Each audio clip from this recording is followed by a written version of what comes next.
Hello everyone. So today let's cover the basic structure of sphingolipids and also the significance of sphingomyelin. So let's see. As you can see, I've already drawn out the structure of sphingosine, which is the backbone that is present in sphingolipids. It has two OH group and it also has an NH2 group on the left side. It is an 18 carbon structure. So we need to keep that in mind because if there is a question where they've asked us to draw the basic structure of sphingolipids or explain sphingolipids, so in order to get full marks, we would have to draw the structure. So I'll show you how the structure comes from the start. So let's see. So as you can see, this is the sphingosine backbone. And I also have a fatty acid on the right side. So the electrons present in the NH2, the lone pair that is present in the NH2, can attack the first carbon that is present in the fatty acid. This is called a nucleophilic attack. So when a nucleophilic attack occurs, it forms a bond and it also breaks one. So the bond is formed between N and that carbon, and the bond which holds the OH group is broken. So as you can see in the next slide, sphingosine backbone and the fatty acid are merged together at this carbon. They are joined together by an amide bond, and the sphingosine backbone and the fatty acid together, they are called ceramide. Fatty acid can be anything. It can be an unsaturated fatty acid, a saturated fatty acid, it doesn't matter. The important part is that they are joined together by an amide bond. Okay, the next step. So this structure is called a ceramide, and in the next step, the phosphate group, because it is a type of phospholipid.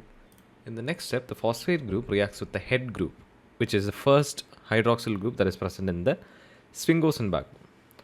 So again, a nucleophilic attack occurs here, and the phosphate group is joined to that carbon. So this is the structure afterwards.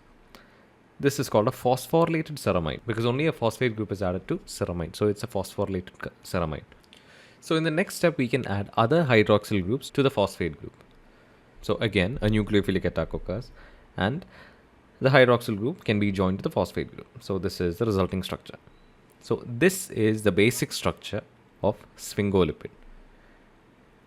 I hope I didn't rush through this because since it's very time consuming for me to draw as I'm making the video, I've already drawn out the notes and I've just explained what happens. I hope this wasn't confusing. So yeah, this is the basic structure of sphingolipids. Now, what we have to study is we have to study about sphingomyelins. So when it comes to sphingomyelin, the difference is in the R group. The R group can be choline, ethanolamine, serine, or alcohol.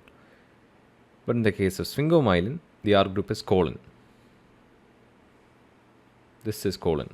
When choline is present in sphingolipid, the resulting structure is sphingomyelin. So this compound, this is the structure for sphingomyelin. So let's do a quick recap. Sphingosine is an 18 carbon amino alcohol with long hydrocarbon chain. See, it has 18 carbons and a fatty acid is attached to it. This forms a ceramide, a sphingosine backbone and a fatty acid together. They are called a ceramide. To a ceramide, a phosphate group can be added, making it a phosphorylated ceramide. To the phosphate group, we can further add more hydroxyl groups, making it the basic structure for sphingolipids. If the R group is choline, we have sphingomyelin.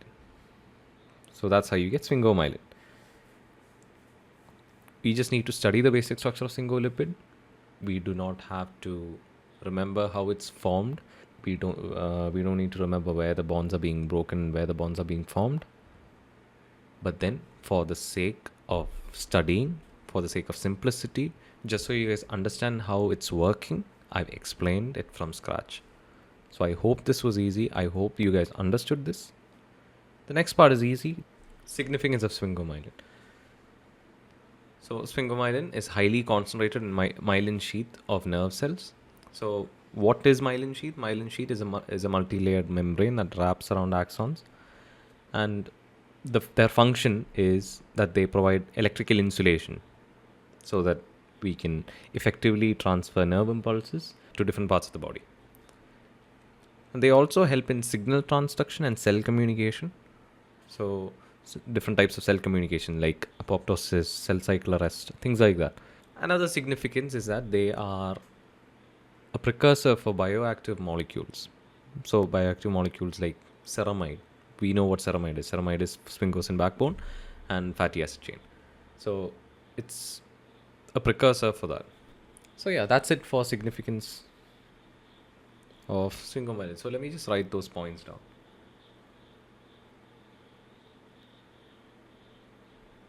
I'll be very brief, so helps in membrane stability,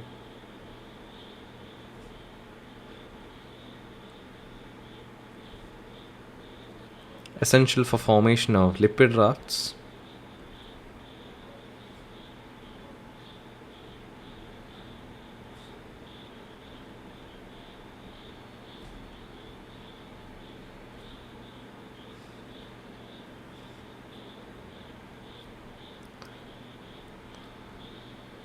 high concentration in myelin sheath,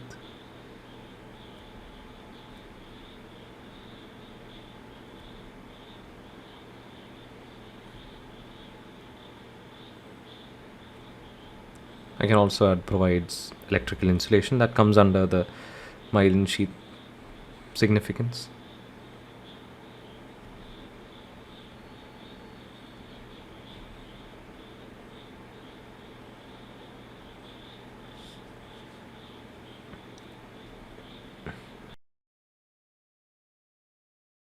Aids in signal transduction and cell communication.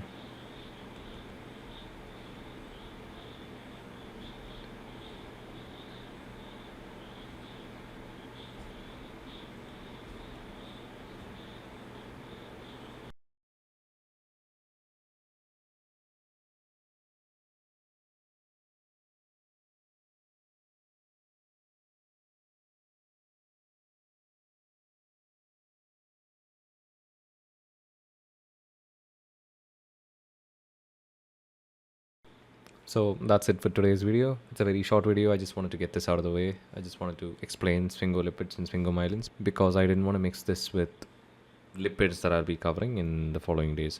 So yeah, very short topic, but it's in our syllabus. So please go through this, study. Thank you for watching. See you in the next one.